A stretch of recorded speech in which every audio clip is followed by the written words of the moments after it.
This week on Taking Care of Business, I am joined by Horton Interiors. They talk to me about the 10 fit-outs that we've done with them over the last 2 years. Absolutely, yeah.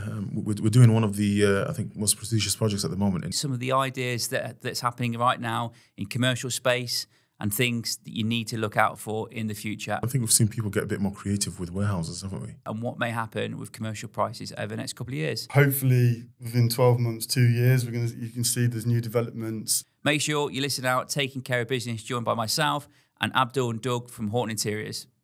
Tune in. Taking Care of Business, this is the commercial special. If you are interested in commercial real estate, what's happening, particularly with fit-outs and the sort of trends we're working with and what we're seeing, this is the one for you. I'm joined by, are we actually friends now, by the way?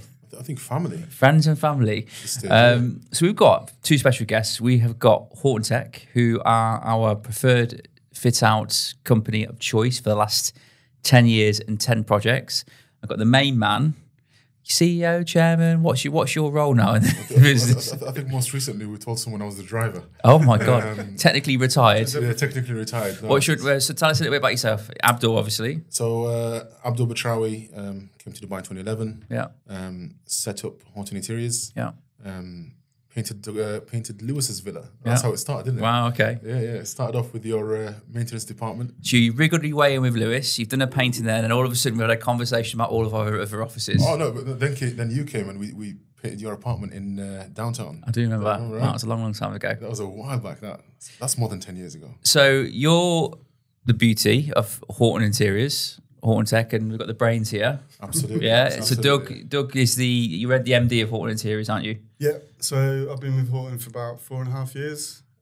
Started there as head of projects, now the MD. Been in the UAE about 8.5 years. Yeah. 20 years in the fit out and design industry. Worked both consultancy side and the fit out. So yeah, got quite a few projects under my belt. A few with you guys. Yeah. So Horton Tech, Horton Interiors, okay. Yeah. Primarily commercial space. I know you are venturing or have ventured into residential, but primarily commercial historically. Yeah. So commercials are bread and butter. Our clients, it's a lot of repeat clients, repeat customers. It keeps us busy. It's what we specialised in. We're known as a design and build contractor, where we take the client through end-to-end journey. Yeah. And that just makes it easier than the traditional route, which is they go out, they get a designer and so on, and then they find a contractor. So we said 10 projects together, and I think probably since you've been working, you've probably seen a lot of change really since 2019, 2020. What have you noticed the biggest difference from clients' appetites, Doug, with regards to how their working space or office space should be? Because our mindset's changed quite a bit in terms of what our staff need, what we need. What have you noticed the biggest difference? Yeah, I think a lot of it is in line with how you guys have sort of evolved your spaces. And pre-pandemic, offices were changing, but it was much more like for focus work, closed offices. You'd have some breakout spaces and stuff, but people are now developed the office where it's much more of a social hub, a place where people can collaborate in different ways. And there's also that social aspect of it as well. So offices are a lot more diverse. Yeah, we're seeing a lot more things. There's breakout spaces, discussion booths. We've got games areas, pool areas. It's much more diverse, so that people have got this sort of neurodiversity, what I think they say in the workspace. So you're collaborating in different ways, and what that also does is all your staff are different. Like some of them like to be in the big boardroom, and they're quite outgoing. I imagine you have a lot of that here with the salespeople, but you also got the people a little bit introverted, and they want to sort of have the one-to-one conversations and stuff. So it's really about creating offices that cater for everybody and kind of a space they want to come into. And then there's also the phrase resi-mercial, what everyone is saying. Yeah. So we have a bit of that here, where you're trying to make it more homely. If you think about, you want to go home, you want to be comfortable there, you want to be happy. So it's about making the space a little bit more comfortable and places people look forward to going to. So we're finding clients are after that. Well, that was our thought process. Obviously, when people come to work, it sounds real for me saying, but how can we keep them here for as long as possible? Not like against their will, but basically they want to spend as much time here so they can be productive, get more work done. And the last couple of projects we've done, you know, we've asked for, you know, canteens, we've asked for walking machines, we've asked for pool tables, dartboards, God, you know, you can name it, everything you can ask for, where, you know, when people do come to it, it doesn't completely feel like work. It makes it a little bit more comfortable, a little bit more enjoyable. And I think what you've done for the last couple of projects has been probably, you know, your showpiece for other things that, you know, you may be working on in the future. I think it was a journey, wasn't it? We started in 2019, myself, Lewis, and yourself, and this is what sort of drives this market. It's business owners that want that drive to create a better work environment for their employees. And we had ideas back then of breakout spaces, spaces where the staff can enjoy the office as well as do work. Had the music going, just ways to keep people motivated. And we had the greenery and the plants and so on. Yeah, and different types of work. So you don't just need to work at your desk, and we have the height adjustable desks as well now. But people can work in different spaces. They can work on a sofa. They can work in the collab space.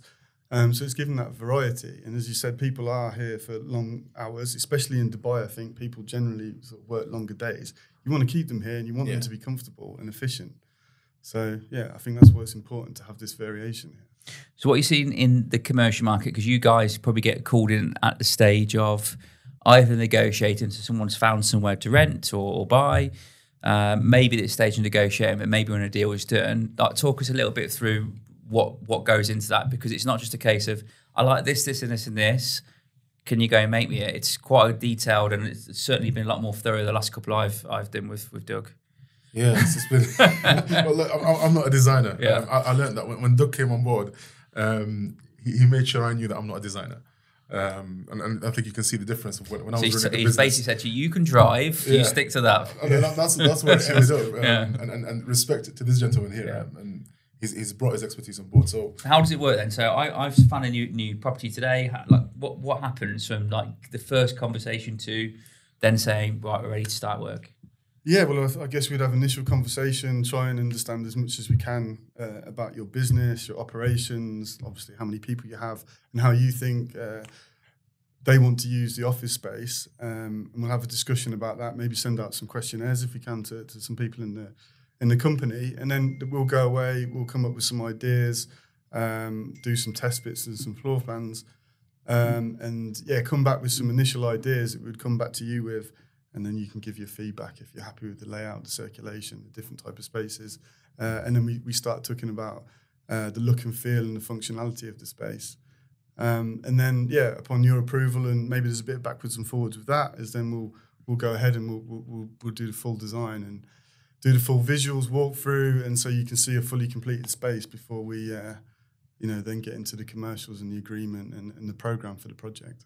And then once the commercials and programs agreed, which is one of your favourite parts, particularly with me, I can speak from experience. You guys, the most recent project we did, wow, the mood boards in terms of the amount of information that I was given in terms of this is what the office is going to look like. You got to pick this. I mean, like hundreds and hundreds of different types of materials.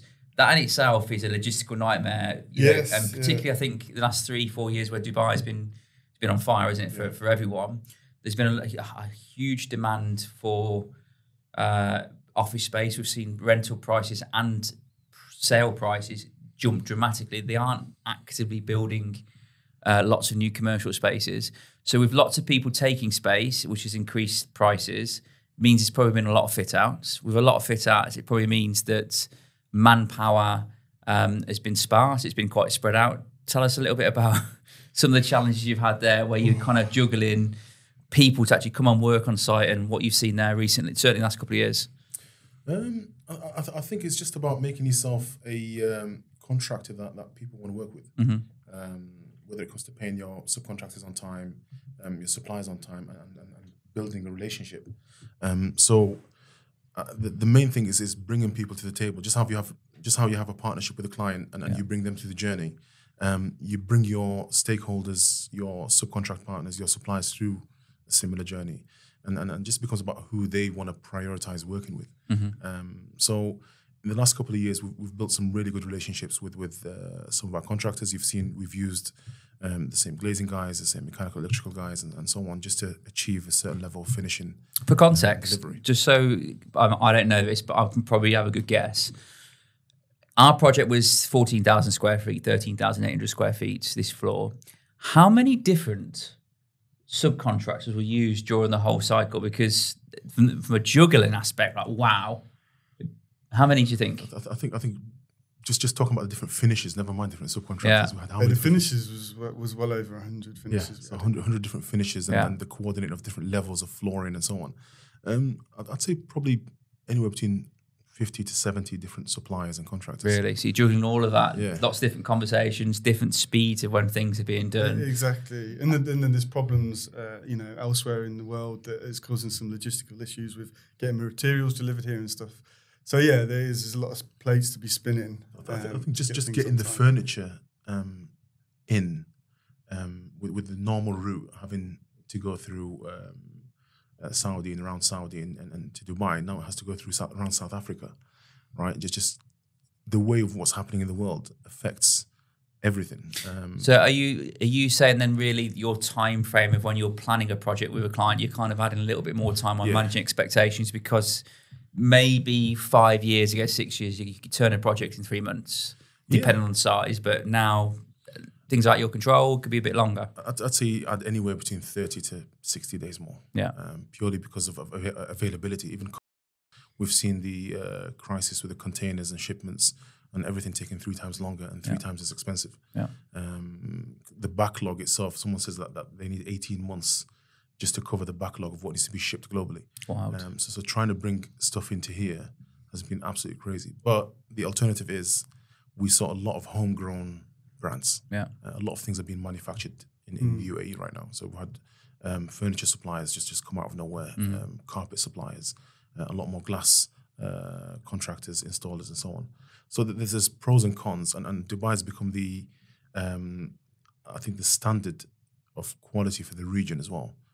We've had a lot of international companies that we would acquire from or buy from set up their headquarters here, which has been quite advantageous. What's happened in the market then? So when you're dealing with clients now, you're tendering, what you're finding, their requirements are. I know every business is different. They have different, needs and wants. But is there any particular trends you're seeing aside from the comfort of the office, or any like things that you think, this could be the way the market could be in a few years' time? I mean, I think a few years ago there was a bit of a phenomenon with work from home, and that clearly was a threat to perhaps you guys and. Not really. Yeah. It didn't seem to, yeah. But potentially, people downsizing. It's not really happened here. I think people have. I've certainly, from my personal perspective, is I think more magic happens when people are around one another, regardless of role. Yeah. I think that was potentially an issue. But what have you noticed in regards to what's happening with different projects you're working on? What requests is it all budget related, or people looking at making sure that there's the balance between budget, but also making sure that their staff have got what they need? Yeah, I mean, I think it varies from different clients, but it does seem that people are wanting to spend a bit more, I think, at the moment to get the higher end fit out and make a more desirable space for people. A big one was the working from home, and I think our experience is they didn't downsize. They've kind of done what you've done, and they've used those other space to put in other stuff to attract people to come into the office. As we said before, that it's not always practical for people to work from home. They don't always live in a nice big villa or an apartment. Yeah. So you have to give them an office that they need to come into. So I think that's kind of worked in our favour. It hasn't really changed for us. It's sort of made us, I think, do better fit outs, if you like. Yeah. I think Elon's the one who hit the nail on the head, wasn't it? Elon Musk, when he said that when Twitter cancelled their working from home policy and they wanted everyone back at the office, Twitter or X were at the forefront of workspace and innovative designs within the workspace, just how Google was and Amazon and so on. So when you've got this massive driver wanting people back to work. It sort of drove everything else around it. I guess it's an attraction tool, right? For people to come back to work, you're having to spend more money, make your places more. You don't really have the issue here, but certainly in America, I think it's been difficult getting people back to work. So the fact that I think that the biggest change I've found is in 10 years, the typical office was lots of cubicles, lots of desks, kind of get people as many desks in, that's your workspace. Whereas now we're even thinking actually we've lost maybe 20 to 30% of what our normal floor size and desk space would be, and we're replacing that with, social areas or areas where people can have a bit of fun, just kind of wind down from, what the normal work is. And we're actually finding people stay until, 6, 7, 8, 9, 10 o'clock at night doing their work, but actually going to have a game of pool or having a game of darts or going on jumping on FIFA and having the desired effect. Yeah, it can drag the day out, and they're still comfortable.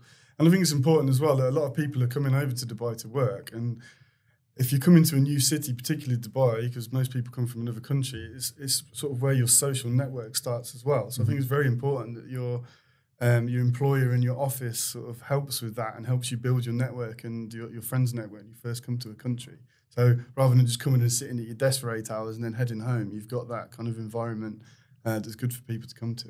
What about like ergonomics and people's how they sit, stand? What sort of requests are you getting now there? Because for us and me, I'm 40 next week. Making sure that I've basically been working for 25 years, sitting at a desk. Obviously, I've been doing viewings during that time in my early years, but I've realised that it's not great for you sitting at your desk, certainly for 8-9 hours a day. What sort of requests are you having now? We've actually implemented our most recent offices. We've done standing desks for everyone, which has gone down really, really well, particularly for the salespeople where, when you're speaking to someone, you're normally standing up or moving around. What sort of requests you had there? Because the ergonomic side of things is very important to your design team when they're sending you some very expensive options. Yeah, there is a cost that comes to it. But I mean, it's important. The things like certainly sit-stand desks are massive at the minute. I think, maybe like 70% of our projects have them now. Since last year, wasn't it? Yeah, since last year, where it just went crazy, where people just want high adjustable desks. Are we the first people to ask for walking machines in the office, by the way? For us, I think. Yeah. And that's something that we're implementing in our own office as well. Have you tried it? Because after walking machines, you're sweating whilst walking. It's not a great look at all. It's not, but it keeps people active, doesn't it? Because more oxygen moving around the body. Well, you see around our offices, and maybe we'll do a little steps. We've got a little run track around here, which actually equates to 278 steps per lap. Yeah. So I count my steps every single day. What about so if I'm taking a new office today, is there a typical format on how much per square foot it may cost me? Now, I appreciate things may differ in quality, size, lots of different factors, but typically, is there a set, right, 200 dirhams, 300 dirhams, 400 dirhams per square foot, which would get you a decent size? Yeah, I think we looked at anywhere around 250, 300 per square foot. Yeah. That's the starting point. Yeah, the starting point, and then you want to start adding things to it. Yeah. So if you're shelling core for something reasonably basic, you're probably looking around 300 dirhams a square foot upwards. Upwards, yeah. If you want to add, 400, 450 is sort of like your mid good quality fit out, and then of course you've got the high ones that can go up to like 700. Where you're using excess amounts of marble and high end finishes and furniture and stuff. Yeah. But I'd say 3 to 450 is probably the sweet spot. 3 to 450 is where you're going to get something decent, something modern, good value. Good value. You get a mix of open spaces where your staff are going to enjoy working in that space. Yeah, and a variety of finishes and stuff. We've looked at the lower end, the 250, 300, because we're seeing different types of clients where certain clients just want to come in, they'll take an existing space and they want to modify it, and set up sort of business centers or co-working spaces. So have you seen a big change? Because I've started to see more and more pop out, and as people I've been in business with before, where they're doing this, the co-working spaces. Are you seeing more and more do it? Are you have requested? Because I've seen them popping around, and I think we've done two of the biggest ones. So we've done the Rakiz Compass co-working space, which is about 4,000 square meters. Yeah, biggest in Ras Al Khaimah. Yeah, biggest in Ras Al Khaimah. It's absolutely amazing. Yeah, and the way people use the space, because when you design it, you sort of envision how the end user is going to use it, and when you see it, It's something satisfying. Yeah, 100%. Yeah, and they're using it as their business model, that they sell the visas with it, so it's incredibly popular for new businesses. I think the other one was the Bureau in Golden Diamond Park. Okay.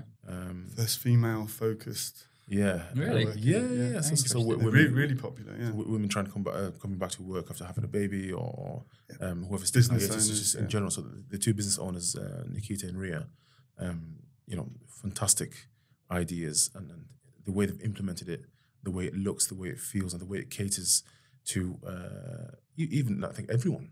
It's created a community in the Golden Diamond Park, because they've already got offices, but they found that they've put that there. It's drawn other people in. They've got Jones the Grocer in there as well. So it's become a bit of a hub in that area. Yeah, I mean, I guess like good quality office space is not just making your staff feel comfortable, it's also an attraction tool, attracting talent to the space. I know when people who interview here, they're super impressed and feel like, wow, I would like to work here. So, it's very, very important that I think people are a little bit creative with what they're doing as well, make it a little bit different. And I really like to hear different stories like that with the female first workspace. Well, we work with them. So working with clients like yourselves and the Bureau, I think we've been quite fortunate to sort of work with people that were leaders in their own industries. So we get to see what that trend's going to be like before everyone else.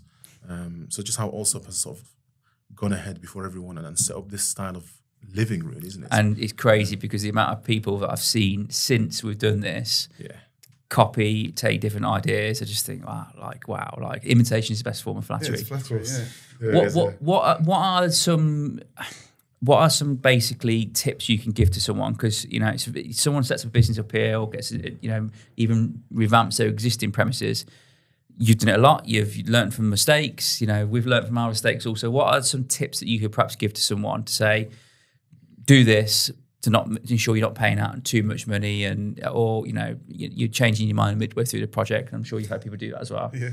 No comment. I mean, that always happens, but as long as you've got a good partnership and trust, you'll find a way to work it out. But we had one in particular where halfway through they demolished the whole project because they took the unit next door. Oh, really? And they joined it up. Yeah, I mean, we reached 90%.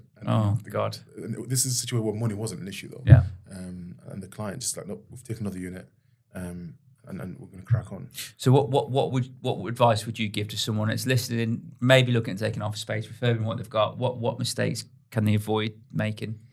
Yeah, I think you've got to give a good amount of time to the design and planning stage. Like, that's where everything happens. Give it, get your contractual designer to go through the full process, get the visuals, get the materials signed off, get the drawing done, and make sure not every client's going to be educated and understand the drawings and stuff. Like, yourself and Lewis have been through the process several times now, so you probably get it a bit more than other clients who maybe just doing it once every 5 or 10 years. So how long can they manage from the design phase? Up to 3 months?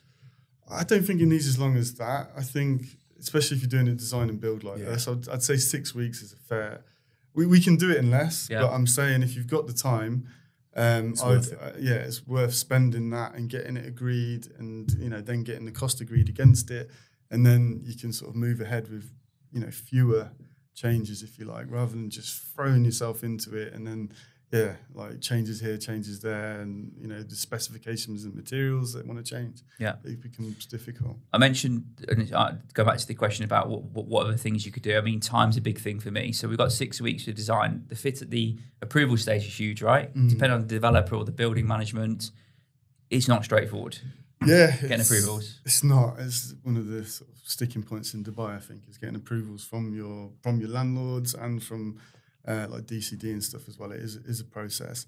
You can save time if you've got a trusted contractor. So when we work with you guys now, if you're happy on the layouts, we can start the approval process then while we develop the visuals and the materials and stuff. So there is time to be saved, but that's. So it could be up to 3 months from the point of having your first conversation to having approvals and sign off on materials before starting. Could be. I think one of the advantages is transparency with your design and build partner in the beginning stage. Because I remember the first few times me and Lewis would give me a call, like, listen, come have a look at this floor. Let me know what you think. And then I'd give him an idea of how long things will take. Yeah. And we'd discuss initial budget, and that would give me an idea of how to design it and how we get involved. So having that relationship and moving forward, because during those negotiations, we could be working on the approval drawings, submitting those in, and the commercials will come on the back end, and it's done. Once everything's signed up, we can just start. If you can give a budget, we always say this to people, and it's difficult for some people to give a budget at the start. But if you have a figure that you want to work within, it helps massively to then sort of tailor design within that, rather than I'm not sure, build a design and then it's over specification or stuff. Then potentially be shocked and exactly. Well, you're overpriced, and it's like, well, no, we can work to anything, but obviously people want the best they can. So they, when we're working through the visuals, they always want like the better materials and to change the design, more meeting rooms and stuff like that. But you have to balance it between what is practical. And money can legitimately be saved on any project, whether it's locally sourced, internationally sourced, reducing meeting room spaces require glass. So, with anyone that you're looking for new projects, pretty sure you can fit to most budgets if there's a bit of compromise. Yeah, definitely. Yeah, you can change locally sourced materials, like the different specifications of the glass. Like you can go from one end to this end, and different people have different priorities. So yeah, we just have to work around that and find out what they need, and then we can build a design around that to their budget. But the budget is massively important. Yeah. That's two questions. What do you foresee happening? I know you're not real estate agents, but what do you see happening in the commercial space in the next 12 months, 2 years? From what you can see from a design and build perspective. Well, I think there's been a bit of a shortage of commercial spaces. So I hopefully within 12 months, 2 years, you can see there's new developments. I've even seen people converting some parts of the residential towers to commercial. So hopefully for us, there's going to be a lot more shell and core spaces, because there's a lot of businesses moving here, a lot of businesses growing. So the demand is there. So I'm hoping that we're going to start seeing more shell and core units coming to the market. Yeah. Helps on the way in. We've seen people get a bit more creative with warehouses, haven't we? Yeah. A lot of people are taking warehouses and converting them to commercial spaces, and having sort of a hybrid co-working model as well. My MD has been desperate to be in a warehouse for a long time. I said, I can't do that. Parking would be an issue for one, let alone. A big one. Yeah, and it's not necessarily near any sort of transport and stuff. I don't know. I can see it being the next Allsopp project. Nice. Yeah, maybe. Before we wrap up then, so Horton Tech, Horton Interiors, where can they find you? What sort of things do you do? How can you help people? Well, we're online, hortoninteriors.com. Yep.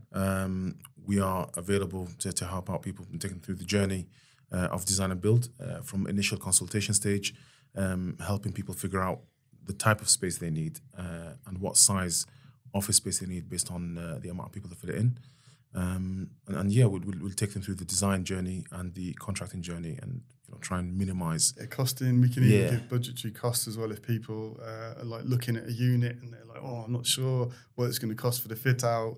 How many people can I fit in? So we can even help with the test fits. Determine the decision making. It's just a phone. I think the difference is it's just a phone call, and we're always happy to extend our help when it's just a phone call and meet people and bring them through that journey. And can you help people that are watching this with residential as well? Is that something you? Absolutely, yeah. We're doing one of the I think most prestigious projects at the moment in the Opus. Nice. On the Opus itself. So it's literally on the Opus, isn't it? So we've added a penthouse on top of the existing building. Okay. So luxury residential is something that we've recently gone into. Yeah. And we're exploring that with luxury developers and end users at the moment. Amazing. So that's something we can absolutely help out with as well.